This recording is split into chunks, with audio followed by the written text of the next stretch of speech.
Muli, congratulations sa SB19 leader, songwriter, composer na si Pablo. Dahil isa po siya sa top 5 composers na pinarangalan sa Phil's Cup. Wow!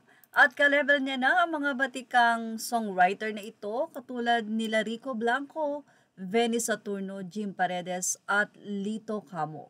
Sila ay ang mga talagang composer na nagbigay ng mga awitin na hindi mo malilimutan at sobrang kinanta ng buong bansa at hindi lamang sa buong bansa, nakilala rin sa ibang bansa.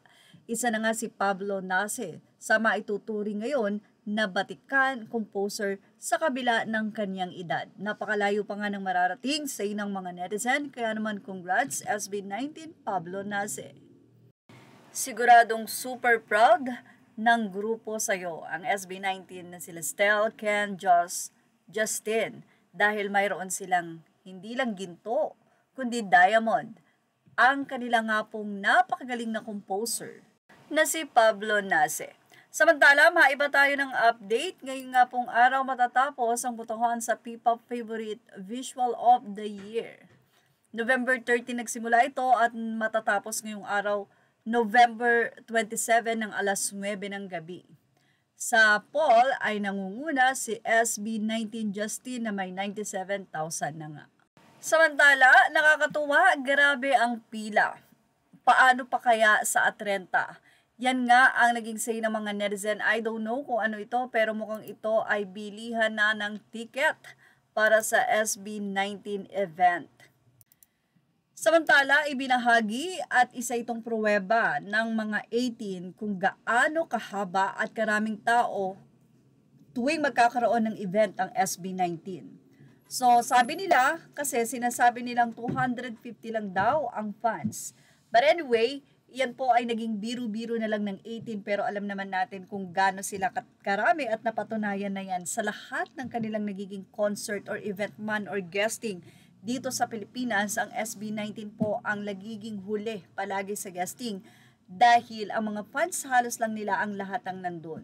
So, ibig sabihin, hindi sila po pwedeng iuna o igitna dahil malamang siguro mga 30% or 20% ay maiiwan sa venue, 80% ay mag-uuwian. But anyway, pinakita nga at pruweba nga ito ng fans na ganyang kadami ang SB19 at hindi pa nga po solid yan dahil ang ilan ay nasa trabaho, busy at maraming ginagawa. Kaya naman, sobrang dami na talaga at very, kumbaga para silang walis na yung unity nila, talaga namang grabe ang bond. Super supportive ang 18 sa SB19. Masasabi natin ang SB19 ang isa sa may pinakamalakas na fandom dito sa Pilipinas. Isa sa maganda sa kanila, ang SB19 mismo ang nakakausap nila dahil wala namang manager or anumang management na may hawak o ahensya sa SB19 kundi sila mismo talaga. Kaya ang kanilang time ay very free. Ganun nga ang SB19 kaya napakarami ang nagmamahal. Nito nga lamang ay masasabi natin na pwede na nga silang magkaroon ng solo-solo.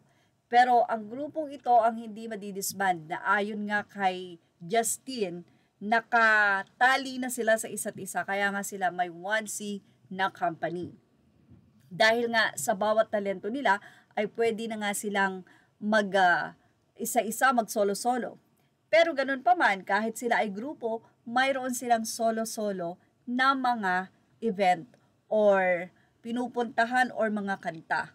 Kasi nga, sila mismo ang nagmamanage sa sarili nila kasama ang kanilang pamilya.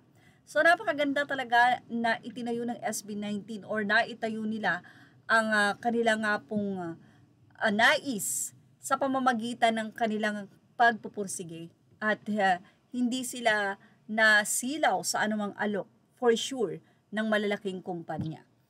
Kasi alam niyo kung bakit walang hassle sa kanilang desisyon at ang maganda nga rito, hindi nga mukhang pera ang SB19 dahil sabi nga nila, napaka-organized. So, ibig sabihin, pag magko-concert sila, keso hadong gumastos sila sa securities, masigurado lang ang safety ng bawat manunood sa kanila. Well, ano ang masasabi nyo about dito? Ilagay na ang inyong opinion sa ating comment section. Images are all credit to the rightful owners. Thank you for watching. Showbiz Now.